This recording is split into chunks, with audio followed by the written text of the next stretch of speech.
최진봉 교수님. 네. 지금 아무것도 안 하고 있잖아요. 아무것도 안 하고 있죠. 안 하는 거예요. 못 하는 게 아니고 제가 볼 땐 그렇습니다. 무슨 말이냐면 사실이요. 이 협상을요. 처음에 2,000명 얘기하고 나서 협상의 여지를 전혀 주질 않아요. 예컨대 자 2,000명이 필요하다 이렇게 얘기할 수 있습니다. 그러면 복지부 장관에게 좀 협상력을 주고 자체적으로 의사들 만나서 얘기 들어봐라. 뭐가 문제인지.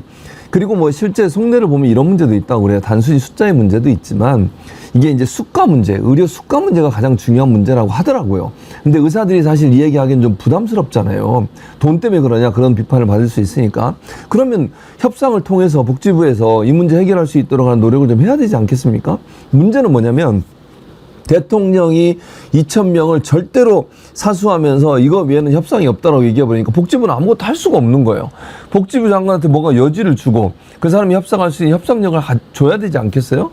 그런데 이런 식으로 본인은 뭐 치료 잘 받을 수 있으니까 뭐 주치의가 있어서 그런지 모르겠는데 국민들 지금 중증 환자들이나 환자 보호자들은 정말 하루하루가 죽은 것 같은 시간이에요.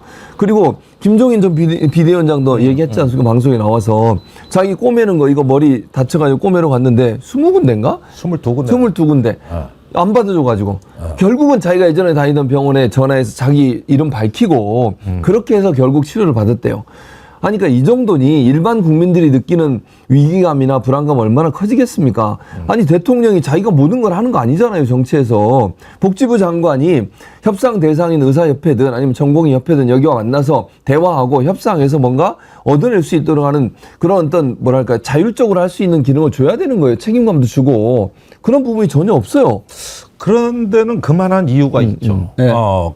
제가 총선 때 이게 몇 군데서 중복 취재를 한 건데, 우리 국내 유력 언론에 그 정치부장이나 편집국장들이 용산 전화를 받았다는 거 아닙니까? 근데 그때만 하더라도 이제 총선 들어가기 훨씬 전인데 올해 초쯤에 만약에 의사 증원 문제를 한 1-2천 명 정도 증원을 갖다 정부가 치고 나가면 총선에 어떨 것 같냐, 영향이. 그러니까 용산의 전문가들이 아니라 주로 정무팀들. 이런 데 전화를 하면서 의견 수렴을 했다는 거 아니에요. 의대 증원 발표하기 전에? 네, 그러니까 대체로 그 여러 사람들이 뭐냐 하면은 이게 총선용으로 발표된다는 걸 발표 당시부터 알았어요. 예. 이러니까 협의를 할 수가 없는 거죠. 그래서 그 보건복지부 장관이 들어올 때도 그냥 통보받았다는 거 아닙니까? 그러니까 이게 이걸 통해 가지고 결단력 있는 지도, 국민의 의료 불편을 내가 다 해소시켜 줄게. 이런 식으로 급조된 총선용 정책으로 원래 나왔다고.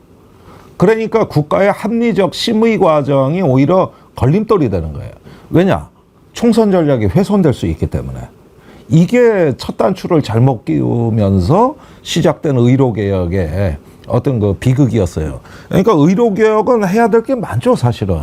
공공성도 강화해야 되고, 여러 지역 의료도 해야 되고, 그러니까 이게 종합, 그 예술 같아가지고, 여러 개의 정책 패키지를 묶어서 대한민국의 의료의 토탈 파워를 이렇게 업그레이드 하는, 이런 의료개혁 하자 그러면 국민들이 누가 반대하겠습니까? 다 이해관계자들이 참여하고, 그런데 시작이 그게 아니에요. 뻥 터트린 거란 말이에요. 그렇게 해놓으니까 여기에 도전하면은 대통령 위신이 깎인다고. 그런 식으로 매사가 관리돼 오니까 지금 뭐 얘기하는 뭐 대책이 없네, 의사결정 과정이 불투명하네, 회의록이 있네, 없네. 이런 것들이 다 거기서 나오는 거란 말이에요, 이게. 그러니까 저희도 지난번에 의사협회 인터뷰를 했는데 사전에 한마디 협의가 없었다는 거예요. 2,000명 관련해가지고. 네. 그랬는데 2,000명을 빵 터뜨려 놓고 그 다음에 수습을 하려고 그러니까 수습이 안 되는 거죠. 안 되죠, 그게. 이게 이제 김종대 의원님 말씀 들어보니까 총선용이라고 하는 것이 딱 드러났는데 제가 항상 그 말씀을 드려요. 선한 의도로 시작한 일도 결과가 꼭 좋게 끝날이라는 법이 없는데 그렇죠. 의도 자체가 선하지 않은데 어떻게 결과가 좋겠습니까? 맞아요. 우리 최진봉 교수님 목사님이신데 네. 예수님도 그러셨잖아요. 어떻게 가시나무에서 포도를 엉겅퀴 해서 무화과를 따겠느냐. 그 열매가 다 나타나는데 말이죠. 그러니까요. 그러니까 우리 속담으로는 콩 심은 데 콩 나고 팥 심은 데 팥 나는 거예요. 본인이 갖고 있는 생각과 의도가 그렇기 때문에 결국은 이런 참사가 벌어지는 거죠. 근데 문제는 뭐냐면 본인이 뭐 정치적 이유든 어떤 이유든 이런 행동을 했다고 하는데 그 피해가 고스란히 국민들한테 가는 거잖아요. 그것도 그냥 단순히 뭐 경제적인 문제를 넘어서는 문제, 생명과 관련된 문제 아닙니까? 사람이 죽고 사는 문제고 제대로 의료 치료를 못 받게 되면 어떻게 될지 모르는 상황에서 그야말로 생명을 담보로 해서 본인의 정치적 이익을 꾀한다는 건 있을 수 없는 일이죠. 아무리 나쁜 대통령이라도 그러면 되겠습니까?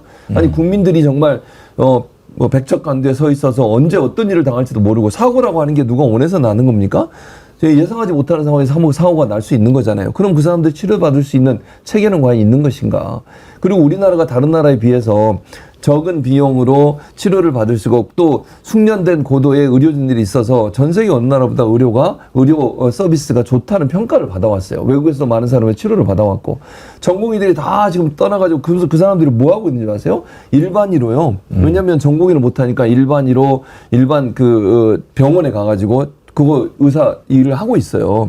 그러면 전문적으로 어떤 분야의 전문성을 갖는 전공의들이 다 없어지게 되면 나중에 정말 고도의 기술이 필요한 수술은 어떻게 하냐고요, 대체. 네. 이런 문제가 발생하는데 대통령이라는 사람은 뭐 생각을 하고 있는 것인지 대체 국민들의 안전을 생각하고 생명의 안전을 보호하려고 하는 것인지 상당히 큰 의문이 드는 상황이죠. 그러니까 이 정부의 이런 정책에 비견되는 게 R&D 삭감. 그때도 지금도 이유를 모르거든요. 그러다가 1년 만에 회복은 했어요, 사실은. 근데 네이처지 그거 보셨습니까? 한국의 R&D는 이제 생산성이, 혁신성이 너무 떨어진다는 거 아니에요. 그 1년간 완전히 헛돌아가는 헛바퀴가 이게 효과는 몇 년 가는 거거든요. 의료가 그렇습니다. 그러니까 이렇게 우리나라에 아주 특별한 전문 분야의 정책이 있어요. 예를 들면은 R&D 또는 의료개혁. 이런 거라든가 역사 문제 같은 거 이런 부분들 같은 경우는 국가가 정책 결정할 때 자유로운 토론이 있어야 돼요. 그러면서 정 의견이 팽팽하게 평행선을 긋고 합쳐지지 않을 때만 최고 정책 결정자가 결정을 하고 조정을 해주는 거거든요. 이럴 때 대통령이 필요한 건데 유독 지금 말씀드린 이런 독도지옥이라든가 R&D라든가 의료개혁이라든가 이런 데는 흔적이 없어요. 어떤 심의 과정이라는 게 전혀 보이질 않아요. 이럴 때 국가가 이제 비합리적 의사결정을 한다는 건데 옛날에 조지 부시가 이라크 침공할 때 반대자들을 다 죽여버렸잖아요. 딴말하는 놈들은 다 억압하고 그리고 쳐들어갔다가 오늘날 저 비극을 겪은 거란 말이에요. 그러니까 이런 경우가 대체적으로 민주주의 국가도 가끔 비합리적인 정책을 한다는 거예요. 그 과정 자체가 비합리적일 때가 있는데 이럴 때 이제 반대 목소리 억누르기, 자유로운 심의 과정 생략 이런 것들을 통해서 망상이 그대로 정책이 된다는 거야. 그대로 정책이 된다. 그 다음에 자기 합리화 과정이 따르는 거죠. 그래서 이 지금 붕괴 문제는 이 중에서도 가장 심각한데 이건 앞으로 회복이 어렵습니다. 문제는 나중에 어느 정도 절충이 된다 하더라도 전문의가 이게는 확보되려면은 앞으로 굉장히 오랜 시간이 걸리고 무엇보다도 전공의는 돌아오지 않아요. 절대 돌아오지 않습니다. 이제는 이런 전공의 안 한단 말이에요. 그러니까 전문의 양성 체계가 붕괴된 거거든요. 그러니까 의사 숫자 문제가 아닌 거예요. 의사 숫자 문제가 아니라 그 체계가 문제고 시스템이 문제였던 것이죠. 그런 것들이 이제 주워 담을 수 없는 지경까지 이르렀다 이게. 그래가지고 지금은 의료 붕괴가 되면 정권 유지 어렵습니다. 예. 제가 확실히 말씀드리는 거는 여기서 더 심각해지잖아요. 그리고 9월 넘어가면서 이제 무대책이라는 게 판명이 나면은 이거 정말 정권 유지하기 어렵습니다. 지금 우리도 이렇게 만약에 의료 체계가 완전히 무너지면 어떻게 될까 걱정하지만 윤석열 정권도 지금 긴장해야 됩니다. 의료 체계가 무너지면 정권 무너집니다. 김종대 전 위원장도 꼭 그 얘기를 했어요. 한번 들어보십시오. 우리나라가 지금 1977년 소위 건강보험 제도를 도입을 해가지고 한 50년 동안 사회 의료 체제가 아주 안정적으로 지금 효율적으로 움직이고 있는 거예요. 예. 그래서 우리나라 의료 제도를 갖다가 모두가 다 부러워하고는 부러워하죠. 이런 상태인데 예. 이번에 아마 이 의과대학 증원 문제를 가지고서 지금 의료 대란이 나가지고서 결국은 우리나라 의료 체제에 적지 않은 손상이 올 수 있는 그런 우려가 있어요. 이것이 무너졌을 적에는 네. 내가 보기에 정권 자체도 유지하기가 난 힘들다고 봐요. 대통령께서 과연 의료에 대한 지식이 충분히 있으신 분이냐 이거 내가 물어보게. 근데 잘 모르는 거를 갖다가 확신을 가지고서 밀어붙이려고 그러니까 여러 가지 부작용이 생겨나는 거예요. 어? 확신은 무슨 확신입니까? 확신도 없이 지금 밀어붙인 거 아닙니까? 아, 선거에 표단되니까 그 얘기 듣고 한 그러니까요. 거라니까. 근데 이제 문제는 코로나가 다시 유행하고 있다는 겁니다. 의료 현장이 무너졌는데 그나마 이제 그렇지 않아도 힘든데 코로나 걸리면은 어떻게 해야 됩니까? 배동호님, 의료 대란이 아니라 공황 상태입니다. 의사 문제는 대란이었지만 코로나가 재창궐하고 있는데 치료제도 없어서 오늘에야 치료제를 받았고 코로나 대비한 국민 홍보도 전혀 없지요. 더구나 이젠 간호사까지 파업을 하면 어떻게 됩니까? 짱구님, 모든 일만 저질러 놓고 결말을 짓지도 못하는 무능정부, 하루라도 빨리 끌어내리자. 막걸리님, 의사만 충원할 게 아니라 대통령도 2명씩 뽑자. 서간혜님, 천공이 나와서 협상하라고 하세요. 천공이 이렇게 하라고 한 거잖아요. 김일웅님, 사과를 할 줄 모르는 인간이 어떻게 잘못된 것을 다시 돌릴 수 있겠습니까? 의료 대란을 만들어낸 장본인이 결자 해지해야 되는데 정작 본인은 국민이 이해를 못한다고 하니 문제가 해결될 일이 있겠습니까? 아니, 진짜 최준봉 교수님, 저는 이 코로나가 지금 다시 창궐하고 있는데 어떻게 될까 벌써부터 막 식은땀이 납니다. 그러니까요. 지금 말씀하신 것처럼 사실은 이게 연세가 많으시거나 기존 어떤 좀 질병이 있으신 분은 코로나 걸리면 생명이 위험할 수도 있는 상황이잖아요. 근데 만약 이게 지금 불어난 숫자를 보면 우리가 생각하는 것보다 훨씬 더 많은 숫자가 지금 코로나에 걸리고 있는 상황이 우리 주변에서. 그런데 의료대란 상태 때문에 이분들이 치료를 제대로 못 받게 되면 그러면 사망 상태에 빠질 가능성도 있지 않겠습니까? 그러니까 이런 일들을 그냥 방치하고 있는 게 말이 되냐는 거예요. 아니, 치료제도 아까 말씀하신 치료제도 나중에 생산이 돼가지고 이게 부족하고 지금도 제대로 치료를 못 받고 있는 상황이고. 그러니까 아까 말씀하셨는데 아니 그 김종인 전 비대위원장도 얘기했지만 본인이 전문성이 없으면 본인은 참모들이나 전문가들의 의견을 들어야 되는 거예요.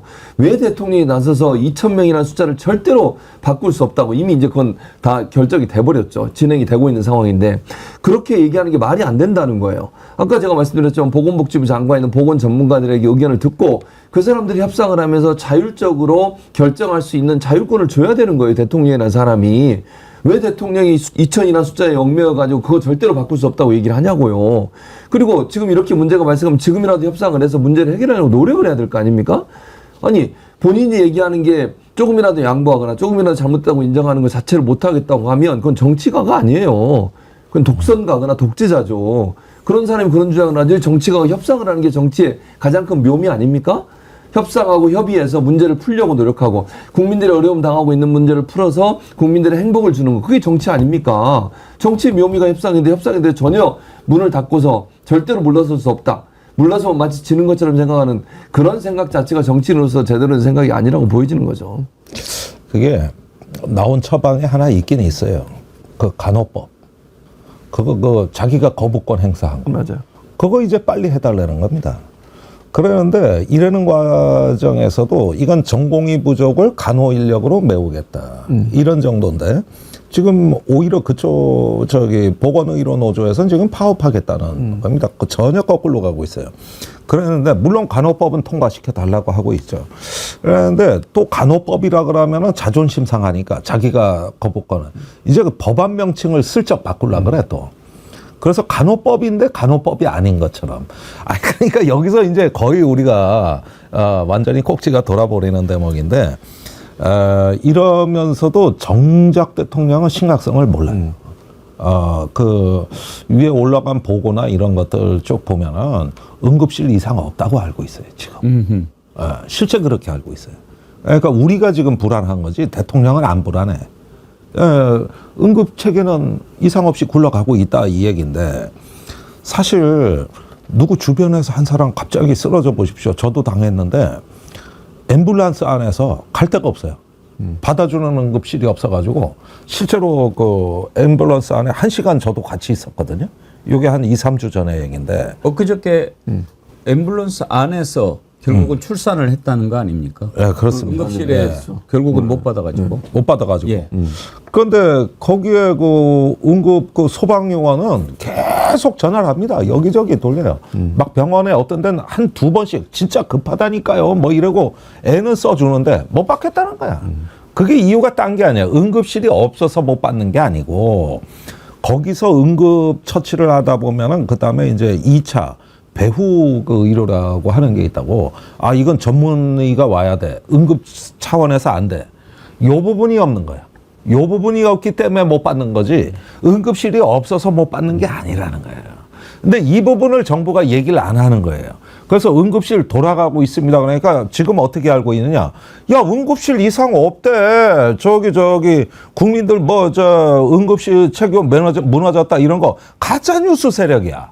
반국가 세력이야. 더 나가서는. 아, 지금 이러고 있어요. 유승민 전 의원이 SNS에 이런 글을 올렸어요. 지금 가장 급한 일은 무엇이냐. 의료 붕괴 사태다. 의료가 무너져서 국민 생명이 위험에 처한 이 상황보다 지금 더 급한 일이 어디 있겠습니까? 정확한 지적이죠. 그러면서 필수 응급 지방 의료를 살리려면 의사 전공의 의대생들이 스스로 그걸 선택하도록 건보 수가 등 제도부터 먼저 만들어 놓고 의대 정원을 늘려야 했는데 지금 이렇게 만들어져 버렸다는 거예요. 그러니까 당장에 뭐 하나도 뭘 대책도 안 세워놓고 이렇게 해놓고 의사들이 반발하니까 의사들한테 떠넘기는 거죠. 기득권 지키기다. 여러분들 의사들이 나쁜 놈들입니다. 이렇게 이제 막 이야기를 했다는 거 아니에요. 의사들이 뭐 분명히 그렇게 하면은 파업하고 뭐 반발하고 그러면 국민들이 그런 생각하는 부분이 있겠지요. 그래도 뭐 이런 건 어느 정도 누구든지 다 예상할 수 있는 거니까 대책이 있겠지. 대책은 개뿔 뭐가 있습니까? 지금 아무것도 내놓지 않고 있지 않습니까? 그러면 누가 피해자입니까? 국민들이 그 피해를 보게 되는 거 아닙니까? 그 일을 지금 누가 만들었습니까? 최진봉 교수님, 내일 모레 기자회견 한다고 그러는데 이건 대책을 좀 내놓을까요? 제가 볼 때는 특별한 대책 못 내놓을 거예요. 그냥 지금 응급실은 잘 돌아가고 있다 이 정도 얘기 하겠죠. 그리고 의사들은 빨리 돌아와라 이 정도 얘기 할 겁니다. 그럼 뭔가 양보를 해야 될 거 아닙니까? 예컨대 의료 대란이 발생한 기본적 원인은 본인이 제공한 거잖아요. 2,000명이라는 숫자 그거 하나가 계속 고집하다가 이런 문제까지 발생한 거예요. 예를 들어서 숫자를 연연하지 말고 늘릴 수 있는 범위에서 최대한 합의해서 늘릴 수 있는 범위 내에서 하면 되는 거잖아요. 근데 2,000이라는 숫자를 절대로 양보 못하겠다고 해서 그걸 밀어붙였어요. 그리고 처벌도 한다 그랬었잖아요. 물론 나중에 바꾸긴 했지만 전공의들 처벌하고 의사들 안 돌아오면 처벌하겠다 이렇게 겁박하고 이래서 문제를 해결하려고 해요. 항상 검찰의 시각으로 보면 그게 가능할지 모르겠어요. 가서 압수수색하고 그냥 불러들이고 조사하고 기소하고 이러면 말 들을지 모르지만 정치나 사회나 의료계라는 게 그렇게 해서 해결될 문제가 아니잖아요. 사회적 갈등을 잘 푸는 것이 정치인이 해야 되고 대통령이 해야 될 일 아닙니까? 사회 여러 기관들이 서로의 이해관계 때문에 갈등이 일어나면 그 갈등을 잘 조율해서 사회에 부정적 영향을 미치지 않도록 만들어야 되는 거예요. 간호법도 그래요. 간호법 처리하는 게 추 내용은 PA라는 거 아닙니까? 그러니까 간호사도 일정 부분 처방도 하고 치료도 할 수 있도록 하는. 근데 이게 전문의 영역하고 완전히 다른 영역이에요. 가장 기본적인 치료만 하는 거예요. 그럼 정말 중증 환자들이나 정말 위급한 상황에서 아주 고도의 기술이 필요한 전문적 의료 영역에는 전혀 도움이 안 돼요, 이거는. 그러니까 이게 그전에도 이걸 거부권 행사할 때도 명분도 없을 뿐만 아니라 지금 대책이라고 내놓는 것도 실제적으로 우리가 직면하고 있는 본질적인 문제에 대한 대책은 없다. 제가 볼 때 이번에 정책 브리핑 또한 지난번 유전 터졌다고 정책 브리핑 했었잖아요.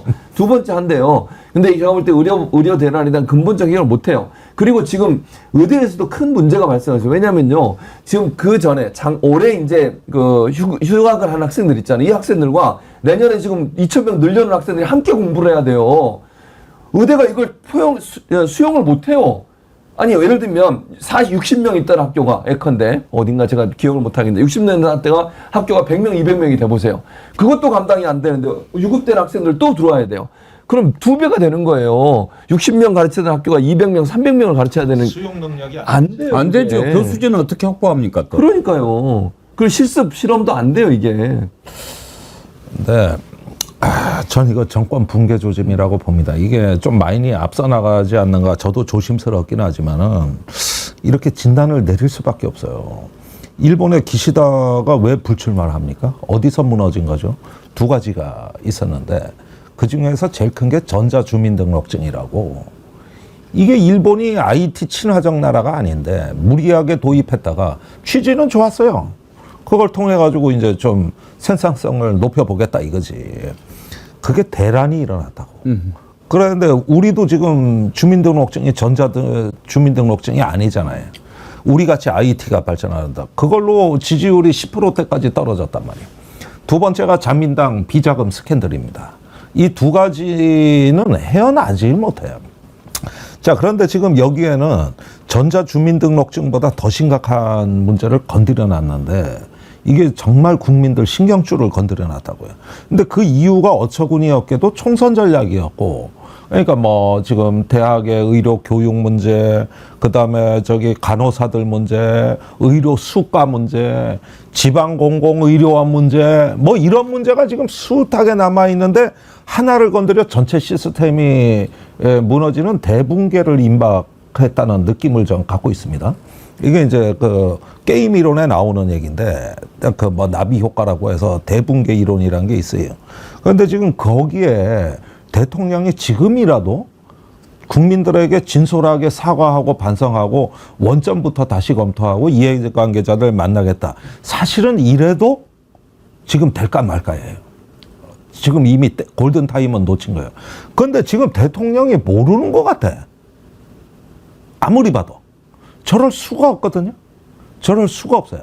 그러니까 본인도 갇혀버리고 실제로 거기서 나오질 못하는 거예요. 어떤 고정관념에서 이게 지금 큰일 날 얘기랍니다. 저는 이렇게 대통령이 되면 모르고 있다라고 말씀하신 것에 동의합니다. 왜냐하면 우리가 이미 겪었잖아요. 네. 강서구청장 보궐선거, 엑스포 유치 이런 경우에도 윤석열 대통령이 전혀 상황 파악을 못하고 있었다는 것을 알았잖아요. 네. 전혀 엉뚱한 보고를 받는 거예요.